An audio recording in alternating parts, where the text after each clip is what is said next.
Hi everyone, it's Jessica. Welcome back to my channel. I just published my Stars and X's quilt pattern, so today I wanted to show you how to make the X block. Let's get started.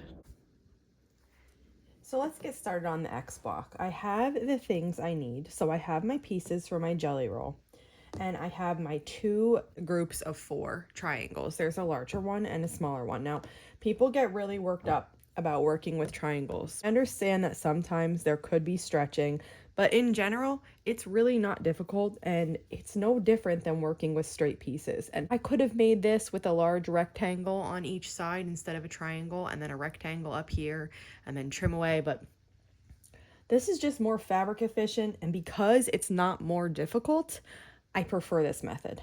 So what we're going to do first is a triangle is going to go on each side of this.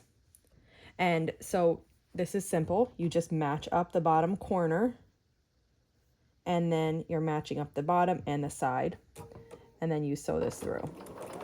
Now this is like the top and the bottom, so we need to repeat this and do it again. Same thing, just matching this up. First I start with the corner, then the bottom and the side. Make sure that fits. When you're making your blocks, you can chain piece this. I chain pieced all of them, except this one because I wanted to show you it. So now I'm not even going to cut them. I'm just going to open it up, and I'm going to match this one to this corner and then across the top and the right. Same thing for this one. I'm just going to open it up for a minute, match this one at the corner and then the side and the top, and then send it through. Okay, then we're just going to cut these apart, and we're left with 2 units that look like this. So I like to fold one of them closed. We need to trim this overhang and just trim it right even with the square. Do that on both sides, and now you have a piece that looks like this. And then you're going to repeat that for the other one too. Okay, all set. So this is the top of the block. This is the bottom of the block. We assemble this on point style like that. And then these smaller corners go at each corner of the block. Now to sew these 2 pieces to this, the easiest way to do it and the most accurate is to fold your strip in half. Make sure you're actually in half here because this will affect the accuracy. And then I just put my finger on each of the bottom corners, and I'm going to make a crease. So you're going to see that when you open this up, the heat of your finger has pressed little creases into the fabric. And sometimes they're tough to see on the camera. You can see them better this way, but in person you can see them really well.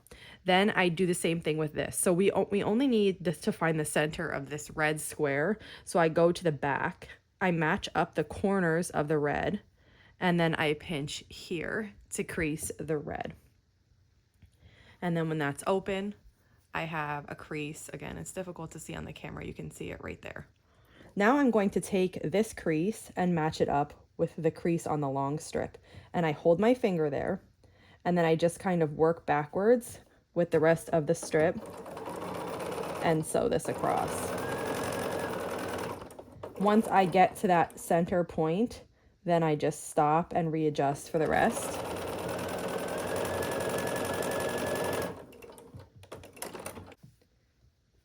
And we have one side done. Now, when we crease the middle one, we crease both sides. So that's still waiting for us. We just need to crease this one. So again, I flip it to the back. I match these 2 corners up, and then I crease here with my finger. And once my crease is there, I can just match my 2 creases up, work backwards a little bit with this piece to get the edges lined up, and then sew. And once I get to the center again, I stop and adjust my piece again.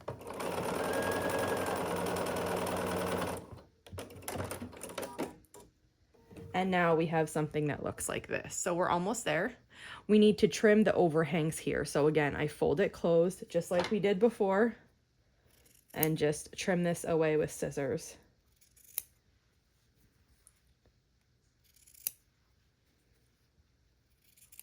Okay.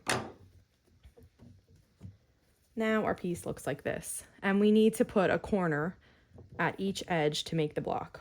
Now you can decide what you want to do with your seams here. What I have been doing is pressing these two out and then pressing this one in. These blocks are sashed so they don't interact with each other, so you can choose to do any way you want. To add the corners, the most accurate way, again, is to fold. Now, I'm going to be honest with you and say I fold the first couple and then I get the hang of it and stop. So I'm going to show you exactly what I mean here. So right now, I match these two corners up and then I have a crease here. Then I take my corner and I fold it. I'm matching this up. You want to be careful here to be accurate. And then you're going to crease in here. Once you have your crease, you match both of them up and work backwards. Make sure the block is laying flat. And so all the way across.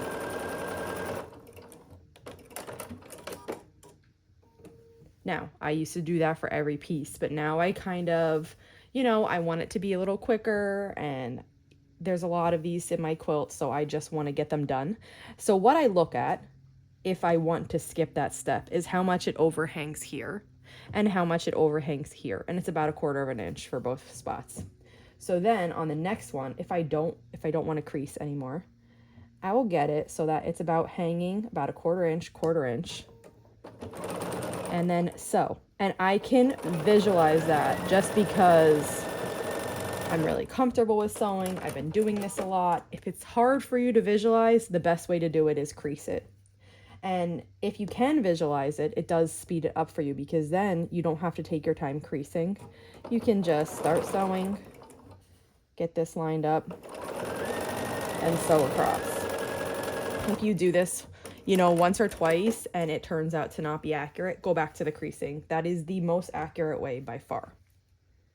But if you can eyeball it, it makes this speedier. And if you can't, that's fine. You don't always need to be speedy.